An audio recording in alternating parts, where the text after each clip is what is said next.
All right. So let's jump right into the quick introduction to the Solar Over Louisville program. Solar Over Louisville is a solarized campaign. It is a program that is put on by the Louisville Metro Government Office of Advanced Planning and Sustainability, as well as Louisville Sustainability Council, a nonprofit partner.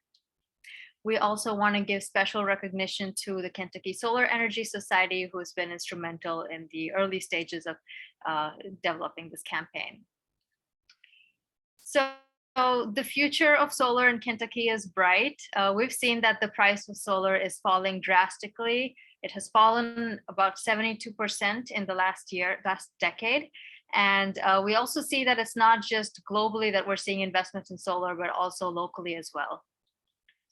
And the reason that a lot of people are interested in solar is because of primarily energy cost savings. That's one of the things that's attractive to people. Solar is the cheapest source of electricity currently. It provides free energy once the equipment is paid for. A lot of the equipment on the industry right now is guaranteed for a minimum of 25 years and tends to last almost twice as long as that. Equipment is largely maintenance free, and also research has shown that it does tend to increase property value even in economic downturns. And in addition to the cost savings benefits, people are also attracted to the energy independence aspect of it, especially if you have a battery system installed as part of your project. It supports local solar jobs, and also it helps support Louisville's 100% clean energy goals. So what is Solar Over Louisville specifically? This campaign has been designed to enable the process of going solar, to make that easier for residents as well as small businesses. And the way that we do that is that by allowing multiple residents and small businesses to sign up together, it allows everyone to have that bulk purchasing power and access a wholesale discounted rate. The campaign also has vetted a solar installation partner, because we understand that it is a little difficult to navigate the industry right now. There's some companies out there that are unfortunately scamming a lot of customers. So we want to provide that peace of mind for people enrolling through this campaign, that there is a reputable installer that they'll be connected to. We also go through the process of pre-screening your home or business, so that if your property is not suitable for solar, for example, if you have a lot of shading or your orientation of your roof isn't right, then we let you know right away without you having to go through the whole process. And then, if you still want to consider exploring it, if you're looking to cut some branches down, if there's anything that's changed about your property, you still have the option to explore that. But it's just another step that we're taking to make the process more streamlined and easy for everyone participating. Now, this is actually open to everyone in the greater Louisville region. So it's not just Louisville, Jefferson County. So this includes 10 counties in Kentucky, as well as 5 counties in Indiana. Some of those counties that you see on this map with the X marks will have an extended territory charge, just because they're a little bit further away from the typical territory that the company serves. But all of these regions are included in the campaign. So just to quickly walk you through how the process for signing up for this. We ask that you submit, so there's a sign up form on our website, 100percentlou.com/2040. We'll put that link in the chat as well. Thanks, Julie. So basically, it's a very simple sign up form that just asks for your address, so that we can look at satellite imagery and get an idea as to whether your property is a good fit for solar. We also ask for your last 12 months of energy usage. And that is something that you can find on your LG&E bill, for example, or your utility bill. If you're using LG&E, the most recent one will have that annual usage, as you can see in the image here at the bottom of the bill. So providing that number helps our installer come up with a quick remote quote for you, and they can get you about 90% of the way, so that you have an idea as to how much it's going to cost.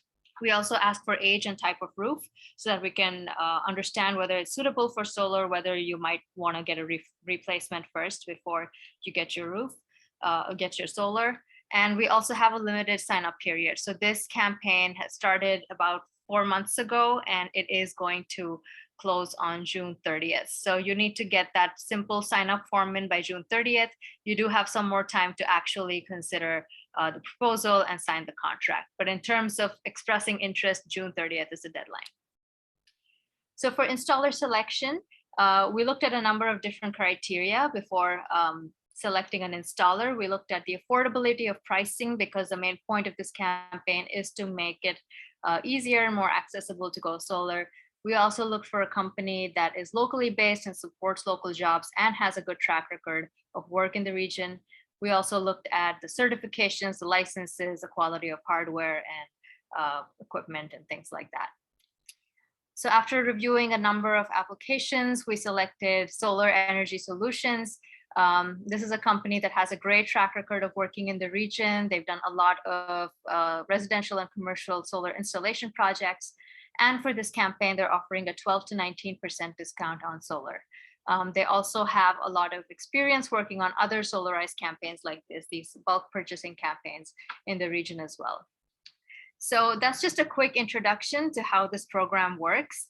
I will hand it off to Patrick later on to talk you through the Solar 101. But before that, I'm going to invite Julie to talk about the LEA, the Louisville Energy Alliance, and energy efficiency, because the more you increase energy efficiency, the more you can get out of solar. So I'll hand it off to Julie now. All right, thank you, Sumedha. As we said, I am I'm the sustainability coordinator for Louisville Metro Government, but I also serve as the vice chair of the Louisville Energy Alliance, which is a nonprofit advocating for and trying to get sustainable buildings throughout Louisville. And we do that through energy related efforts, including advocating for energy efficiency and conservation. So happy to be here today, and I'll be going over why we're investing in energy efficiency and why that can pay off while you're looking at solar energy for your small business. Next slide. So why energy efficiency? Well, number one is that 81% of our carbon emissions in Louisville are from the energy used to heat, cool, and power our buildings. And that is for our manufacturing, our industrial centers, our homes, and our commercial buildings. So this is all the buildings throughout Louisville, but we have a huge potential for impact if we are reducing our carbon emissions through our energy efficiency and also investing in renewable energy efforts. Next slide.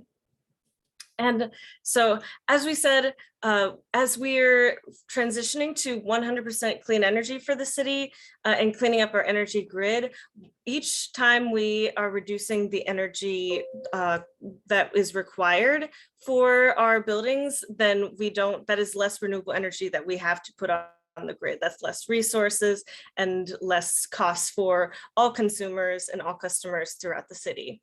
So this is something that we advocate for as we are transitioning the grid to clean energy. We need to be reducing our energy demand first. And it not only is helping our local businesses and our grid and our environment, but is also saving you energy and saving on your energy costs. So at the LEA, we are trying to help people either get on the first step to energy efficiency or recognizing those who are putting in their efforts to really upgrade their building systems and operations. And we help people along every step of this energy efficiency journey. And I'll be going over each of these steps in a little more detail next. So we start with energy benchmarking, because you can't manage what you don't measure. Next slide. And so energy benchmarking is taking your utility bills and really analyzing what you're spending your energy on and how that is increasing throughout the year, and looking at how your energy use changes based on those improvements that you're making. So the first step is to just track your energy usage and really get a baseline of what you're using. And the LEA has a free training series to help you realize what your baseline is and use the Energy Stars free portfolio manager training. So we actually have one coming up. I put the link to sign up in the chat, and that is kicking off on August 4th. And that is a 3-part training series.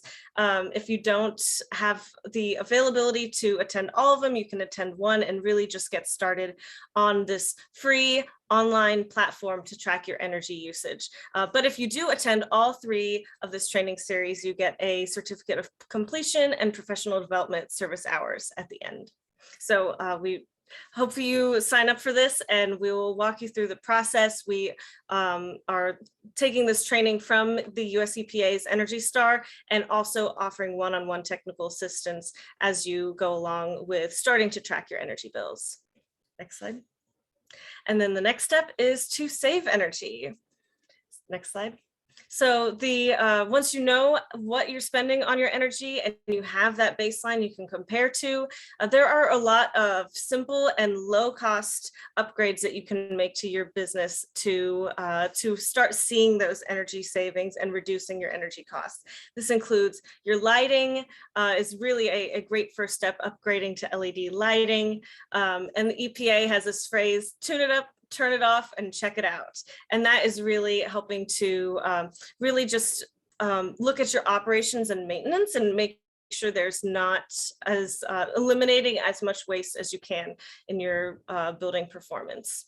You can also look for leaks, and then also consider a professional energy audit to really dive into where those areas of inefficiency are and increase your building's performance, so you can really hone in on what some simple measures are with a immediate payback. And if you are a manufacturing facility, there is a new system, a new program starting at the University of Louisville called the Industrial Assessment Center, or an IAC, and I can provide more information about that during Q&A if you're interested. They'll be specifically providing energy assessments for small to medium manufacturing businesses and really providing really in-depth help there. Next slide. And so once you are starting to do these improvements, Sumeda put that in the chat. Thank you for a action workbook from Energy Star that really can lay out some easy next steps. And once you've gotten a professional energy audit completed, you can really continue to make improvements and then use those energy savings to either invest in your business or invest on even more energy savings measures. Next slide. And the LEA offers many, many workshops, webinars, and seminars to help you along the way and find financing mechanisms and rebates and other ways to help you along the way and get these energy savings measures done. So subscribe to our email list, and that link is in the chat too, to be notified about our next workshop or webinar. Next slide. And then lastly, you can earn recognition for the great work that you're doing in your energy performance improvement. Next slide. And through the LEA, we love to recognize those who are doing a great job in either getting started in their journey or really taking a major step in implementing a whole suite of energy improvements. So we have a signature program called the Kilowatt Crackdown, where we are recognizing buildings in all sectors and all building types and all types of organizations that are taking those steps to really invest in energy efficiency. And then a lot of them have also invested in solar energy and other renewable energy efforts on site as well with their building. So we have just provided our, just had our last award ceremony for this year. And there's the Kilowatt Cup winner, which is the top honor, which went to La Quinta del Sol Hotel. Next slide. And this is our Kilowatt Cup is our top honor, and that generally goes to whoever's made the most energy efficiency improvements and really dedicated a lot of their focus to it, but and really been gung-ho about implementing these energy savings and getting that money back and being able to invest in their business.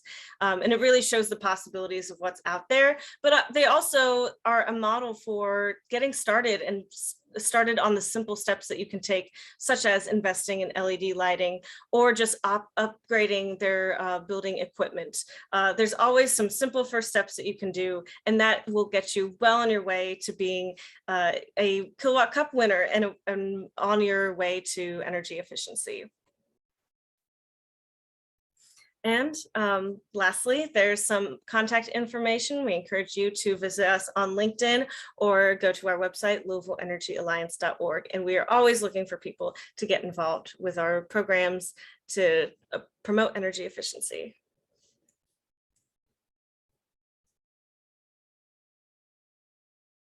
All right, so now we will begin the Solar 101 section with Patrick.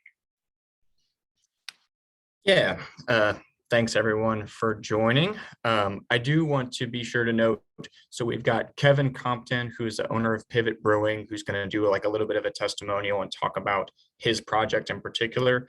And then I do want to leave a lot of time for kind of Q&A in the back half, because I think those two things will probably be the most important and kind of pertinent things for you all. If you're here, you probably have a specific project in mind that you're interested in. So definitely want to address that. So excuse a little bit of brevity here. I'll try and hit all the right points, but certainly want to get to those two things as well. So a little bit about SES. So Solar Energy Solutions started in 2006 and is based in Lexington, Kentucky. But then we have offices regionally. So in Louisville, where I'm based here, and Indianapolis and Cincinnati as well. So we've done in around kind of 2,500 projects and kind of a mix between residential, commercial, and kind of institutional jobs. So over 30 projects for the National Guard, manufacturing facilities. Probably our largest project completed to date is Oxmoor Mall and Mall of St. Matthews here in Louisville. But have certainly done, Bowling Green school system, Columbus, Indiana school system, worked with City of Bloomington, lots of projects in the kind of 100, 200 kilowatt realm and higher. So, we try and sort of position ourselves as really kind of having technical expertise and being engineering driven. So that's kind of always going to be our approach and where we want our staff to be.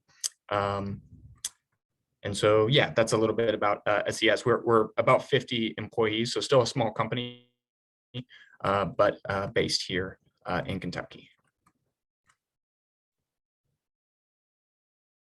And yeah, this is similar content, but one thing, as you're kind of considering solar or looking for solar that I would want to note is like kind of your baseline for installers is NABCEP certification. So if you have someone on the team that is NABCEP certified, that's a good indication that you're at least dealing with someone who knows a little bit of what they're talking about. You would want to be sure, not just that like the owner or someone in the company is NABCEP certified. At SES, we really kind of want to be intentional about making sure that every single one of our install team leaders is NABCEP certified. So Dane on our team, who's our electrician, in Louisville and is leading a lot of these solar over Louisville installs. He's NABCEP certified and has been in solar since 2014. And yeah, and all of this is kind of with the aim to get more solar on roofs and urgently. So whether kind of the motivations here are environmental, social, certainly kind of cost savings on utility bills, those needs are only getting more urgent at an increasing rate. All right, so a little bit about the basics. How solar is going to apply to your business really depends on the scale. So I'm mostly going to be talking about systems that are intended to be net metered, but we'll get a little bit more into the industrial, sort of much larger systems later. So for small businesses, if you're in and around like $100,000 of investment or less, it's really not a whole lot different than a home, just a little bit bigger. So yeah, the very kind of bare bones about solar, if you have a grid tied system that's net metered, is you've got your solar array, obviously the panels, typically if you have a flat roof, you're going to use racking that is ballasted. So it's like weights that are going to be holding down the panels at a 5 or a 10-degree tilt. So if it's a commercial flat roof, you're typically not having roof penetrations at all, as opposed to residential shingle, which is nice. So you've got those obviously your solar panels. The second kind of major component here is the inverter, which is converting current. So your panels are producing in direct current, your business is using alternating current. We tend to use sort of a centralized kind of string inverter that will be doing that conversion. That is without a doubt the most sensitive piece of the puzzle. That is the piece to protect. And the piece to probably, if you're just kind of new to solar or thinking about it, make sure you understand. Because if presumably you're wanting it to produce what folks say it will, and then be sort of set and forget. And so that is definitely a good piece to note. With that inverter, typically it's kind of wall mounted, right where you can walk up to it next to your meter in most cases. Fundamentally, we're tying into your electric panel. So, we're going to kind of clamp in and intercept those wires before it's kind of entering into the business and tie in at your electric panel in a lot of cases. And so that is where the solar is going to look to feed. So, that energy is produced and used in an instant. A very high portion of that energy is going to go right to that electric panel. It's going to go right to, your AC unit, your lights, whatever's going on. If, say it's a mild spring day and it's 2 o'clock in the afternoon, or it's a weekend and you're not there, and that array is producing beyond what you're consuming, it will push out onto the grid. It'll go to other businesses around you through a meter that we would swap out that would be bi-directional and kind of spin backwards to track credits. So if you're LG&E, when that happens, when you push energy out to the grid, they credit you at roughly 65% of what you pay them. If you're a little bit further out, it can be 1-to-1. A lot of utilities in the state are 1-to-1.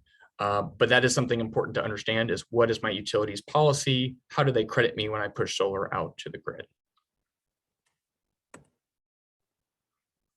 So in the state of Kentucky, the net metering cap, which is the most amount of solar that you can have while still having that crediting policy with the utility, right? So net metering just refers to how does my utility credit me when I push energy out to the grid.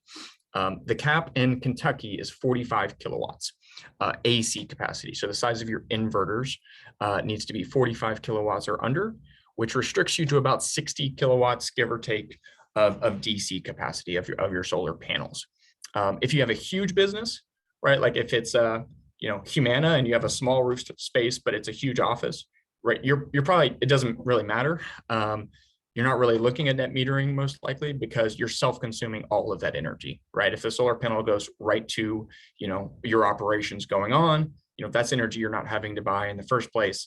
It's full retail rate, no matter what the utilities compensation policy is.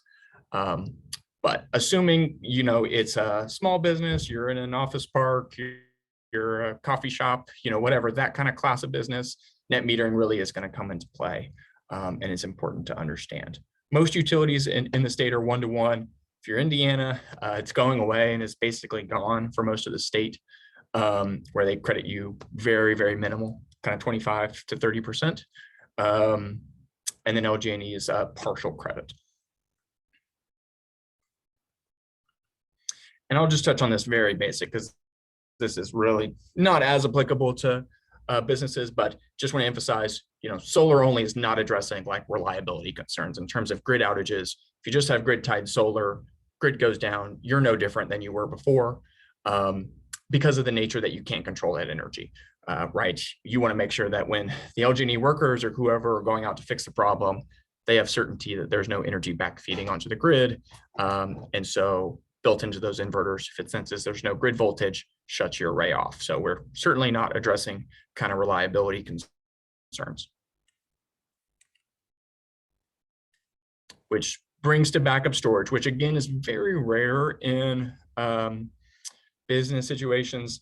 You're certainly not looking for like your residential kind of home batteries, Tesla Powerwall, Generac Power Cell, those kind of batteries in most use cases. Typically because your business is like 208 volt or 480. So you need like a small transformer, and it tends to not make a whole lot of sense. But we have had some use cases with it. So we've got an office building near Indianapolis that is having some storage because they want security lights on. We've got a pediatric office in South Central Kentucky that wants refrigerators to be backed up because they've got vaccines in there. So those sorts of things you may look to have storage, but obviously if you included storage, you would be addressing some of that reliability concern.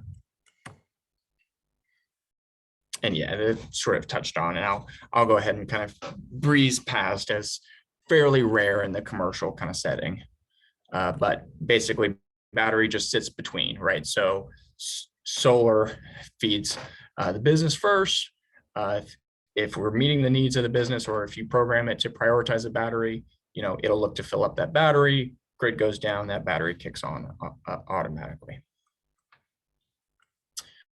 All right, and I'll also kind of go fairly quickly through this because I think a lot of this is clear, and most businesses we're talking about a flat commercial roof. But the three things we're thinking about are configuration, orientation, and shading, and assessing whether your business is a good candidate for solar. It's as simple as pulling it up on Google Maps and you can get a good sense for yourself. But yeah, I'll touch on these here. Fairly straightforward, no shading is ideal. You certainly don't have to have, things that are shade free, but if you are in an area that's got a lot of tree cover, that is definitely a consideration. Is either going to restrict the amount of solar that makes sense, hurt the economics, or just make solar not viable altogether. I would add things like parapet walls or rooftop AC units. You would want to see kind of how busy some of that roof infrastructure is, and on a commercial flat roof. Those may be considerations that, it's not going to be make or break on a system, but it may restrict the system size that is the most sensible.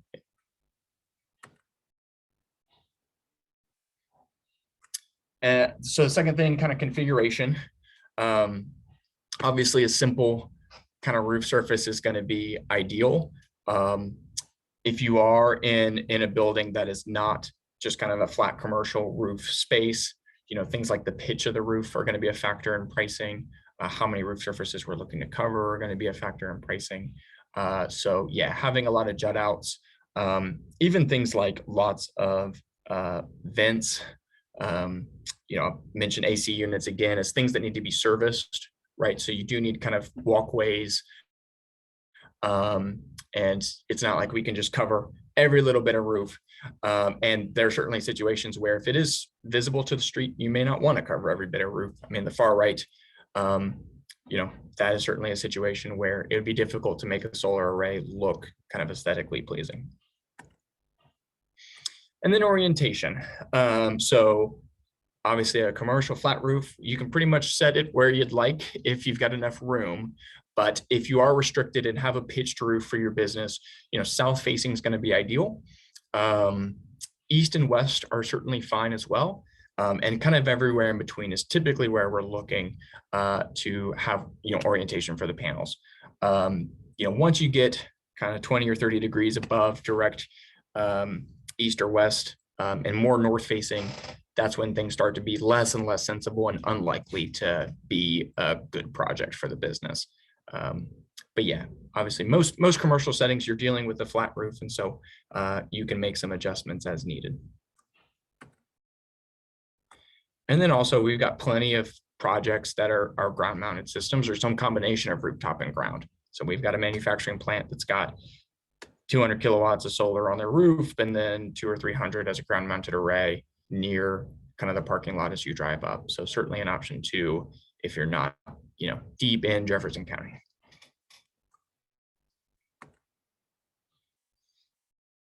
So yeah, the principal kind of benefits for solar, I think a lot of this is obvious, but the things I will note that are not kind of listed here that's different than a residential project is that it's really important if you're thinking about your project to understand what rate category you are billed under. So small businesses, sort of a step up from residential. Our build at about 15 to 20% more expensive per unit of energy than a typical home. And it's a flat rate that's not time sensitive in the way that you're built, which makes you a really, really good candidate for solar, because every little bit of energy is that much more valuable, and it largely does not matter when you're consuming. So for LG&E, it's called general service rate category. Not uncommon to see projects with 7, 8, 9, 10-year payback periods, whereas typically here you may be more in the 15-year realm for residential realistically. If you're kind of a larger building, big office complex, your Walmarts, manufacturing plants of the world, you're likely on a rate like for LG&E to be called power service secondary, or you can look kind of large industrial. Often you're billed in a time sensitive way, and you're billed based on the peaks of your usage. So that's a little bit more of a complicated undertaking, where we do some intensive kind of modeling to see, and get fine-grained data to see when your peaks are and if they align nicely with solar. We have had a project that's looked to add battery storage to, basically take solar production and then discharge a battery during peak usage. With Barboursville Library had a project where we've done that. Fairly rare, but is more and more kind of interesting and common and starting to make more and more sense. And just to give you a sense of what you'd expect from us, so I will say the deadline for Solar Over Louisville is in 2 weeks, but that's just to sign up, to express interest. So all that's committing you to is a form fill and talking to me for 10 minutes and sending in a utility bill. And then we'd get something remotely that's going to be 90, 95% of the way there in a lot of cases, that even if it's a project that you're thinking of a year down the line, 2 years down the line, may be good to file away. And then very, very kind of basic ballpark pricing. So if you're kind of your typical kind of small business, so far left, that's Canoe, Kentucky, and Frankfurt that we did recently, roughly a 20 kilowatt. You're going to be in and around $2.40 a watt. That's how I would frame pricing, as dollar per watt. It makes it easier to kind of view things apples to apples as you're getting multiple kind of bids, which would cost you in the $45,000 to $50,000 realm before incentives. Something a little bit larger, 50 kilowatt, you're maybe more in the $100,000 to $115,000 realm of investment, and then certainly larger. As you get larger, prices get better. So a 500 kilowatt, that's a plant in Winchester. That was more like $1.50, $1.75 a watt. So the things to note on incentives, because those prices are budgetary, but they're before incentives. So you're going to have a 26% federal tax credit. So if the system is installed and up and running, but through the end of 2022, you'll have a 26% credit there. It's 22% next year, and then goes to 10% for commercial in 2024. In addition to that, you'd have accelerated depreciation, which you can do in as little as 1 year if the tax appetite was such that you could do that. But you've got 5 years for both of those incentives, so it's not a one-shot deal either. And then the other thing that's really nice about commercial projects is that you can have what's called safe harbor, which residential projects are not able to do. Basically, if you're considering a project and yes, I'm going to do it down the line, but I don't have the funds to get it installed, and the timing doesn't work out to get it installed here and now by the end of the year. All you have to do is have a project plan in place and have a 5% deposit in so that the project is started, which we attribute to design and engineering work. And you can actually keep that tax credit for several years, for 5 years, I believe. So like you could put in a 5% deposit December 31st of this year, and you'd still have 26%, even if you built next year or 2 years down the line or 3 years down the line. So the tax credit used to be 30%. We still have projects that are safe harbored from like 3 years ago that have not been built yet because it's a new construction, but that they've been planning for. So that's definitely something to consider and note as well if you don't think you could get installed this year. Yeah, and so before passing it on to Kevin, just, very kind of basic steps. Certainly want to do a lot of educated and kind of homework, and particularly understanding rate category and kind of how we're framing the conversation. Understanding the nature of your building. I'd probably add the age of the roof and what kind of shape it's in to that list. Sending in your utility bill to us, and we can either kind of take a very kind of basic approach if it's more like a home, or get into some fairly intensive energy modeling if it's not, and your on-demand charges. We can send you a remote design and estimate that, again, is going to be relatively hassle-free, and like 90 to 95% of the way there in a lot of use cases. But then obviously we get on site and really kind of look at things, look at electrics, look at conduit run, that sort of thing, as things progress. But with that, I'll pass it on to Kevin. 1 second here, Patrick. Can you all hear me? Patrick? Yep. All right. Yep. Well, appreciate everybody coming out today. I'm more than happy to hop on here and kind of sing the praises of solar energy solutions. I actually have an install on my house as well that they did for me. We've been very happy with it at the brewery here. Quick background: we're a small brewery and cidery based in Lexington, and we're a heavy energy user. The solar install, though, really fits with our mission, which we root in sustainability. The building itself, actually, it was a new construction that I did and was laid out to be very conducive for a solar installation with a standing seam roof, which lets you use these S5 clips and can simplify the install process. Can you all advance the slide for me, please? So, like Patrick said, we were installed in April 2020, but one of the important things that he mentioned was that safe harbor. I did put down a deposit on it in December of 2019 and was able to get our tax credits in on that year. So several months before the actual installation went into effect. After the cost of the install, you'll see some numbers there where our final install cost ended up, and we are coming out at about a 7-year break even with our energy usage. It's I mean, of course, there are other variables that go into that decision, whether you do an install like this or not. But for us, it was kind of baked in from the beginning, and I'm extremely happy now and looking down the road where we're going to be.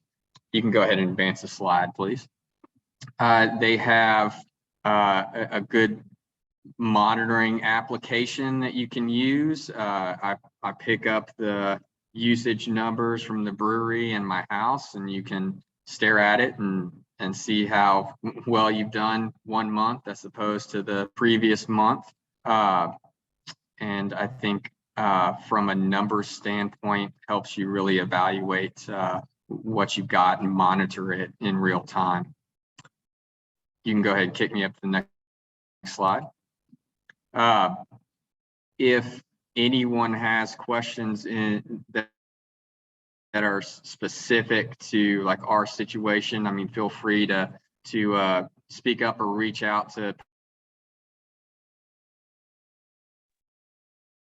Thank you, Kevin. Yeah, so the chat is empty, or since we're a smaller group today, you are welcome to unmute yourself and ask a question if you have one.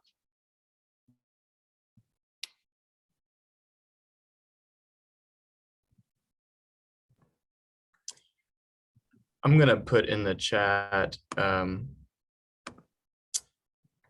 resource for accelerated depreciation benefits that may be good to read if that's something that's unfamiliar to you.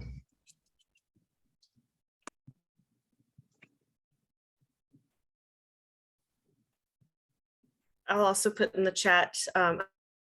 I mentioned it briefly in my presentation, but for small to medium-sized businesses that are focused on manufacturing, there's the Industrial Assessment Center at U of L, which is new and just starting up, but a Department of Energy funded program that provides no-cost energy assessments to small to medium-sized businesses. So I will put that in the chat as well. They partnered with the Kentucky Pollution Prevention Center, and the LEA is going to be a large partner in this moving forward. So a very exciting opportunity at U of L, and a very great new resource for manufacturing businesses, as well as training a next generation of energy engineers.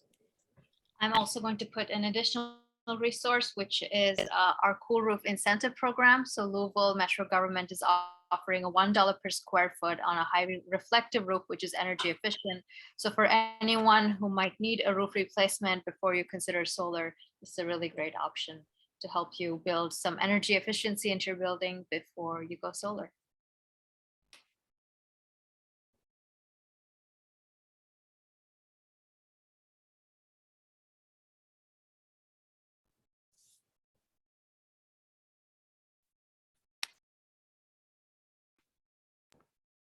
And I think we can all add our contact information as well. So if there aren't any questions jumping out at you right now, feel free to get in touch with us separately when you do have questions.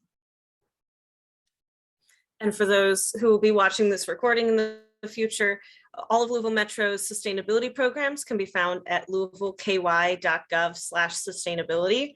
And all of the LEA's programs can be found at louisvilleenergyalliance.org.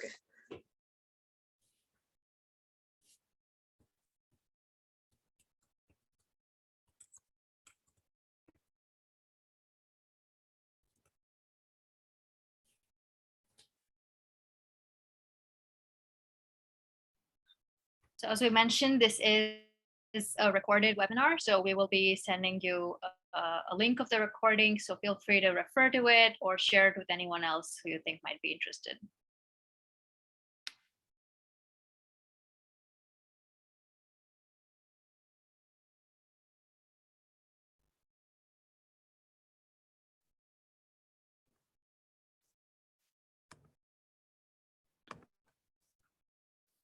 I think if there's no other questions, we can let you all go about 10 minutes early. Any last call for any other questions, comments, thoughts? All right, well, you have our contact information. So thank you so much for joining us. We will send around the recording and get in touch if you have any questions or feedback for us. Thanks. Thank you all for attending today.